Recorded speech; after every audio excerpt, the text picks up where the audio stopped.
Les territoires de l'actuelle Suisse faisaient autrefois partie de l'Empire romain. Au début du Moyen Âge, il a été le témoin de la propagation du christianisme, des migrations germaniques et de la domination de divers peuples.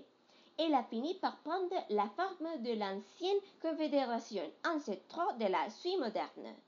Au moment du conflit provoqué par la réforme et le christianisme, la Suisse a développé sa neutralité entre distinctifs de sa politique étrangère qui a survécu jusqu'à aujourd'hui.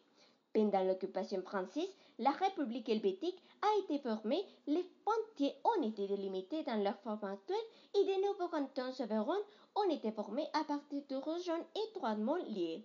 L'État fédéral moderne s'est ensuite formé sur la base de cette expérience fondamentale.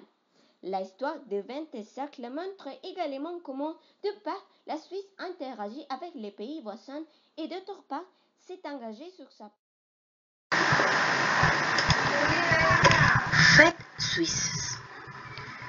Les célébrations commencent le premier lundi après le mercredi de Sèvres et se poursuivent jusqu'à jeudi.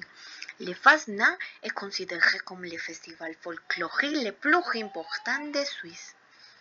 Le festival suisse de la chanson tyrolienne qui a lieu une fois tous les 3 ans dans différents endroits.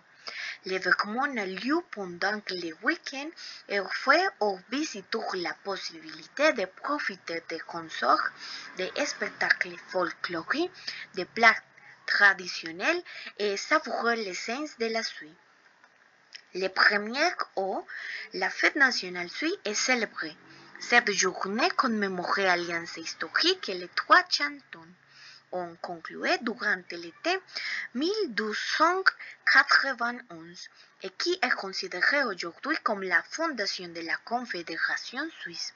Les points culminants de ces festivités sont les feux artificiels organisés par les différentes communautés. Je vais parler de la gastronomie suisse. Il y a une connexion entre les langues officielles de la Suisse, l'italien, l'allemand, le romanche et le français et la gastronomie suisse. Il y a quelques plats très typiques comme la vergne plate, les fondus au fromage, la raclette et le rosti. Le fromage suisse. Il y a plus de 450 types de fromages. Ils sont très chers, mais leur qualité est très élevée aussi. Le chocolat. Il est considéré comme un symbole de la qualité de la Suisse dans le monde. La meringue suisse, Butteron. C'est un dessert très populaire pour sa texture, sa simplicité et sa facilité pour le préparer. Et finalement, le fromage fondu et morceaux de pain. Nous vous invitons à essayer ces délices. Merci beaucoup.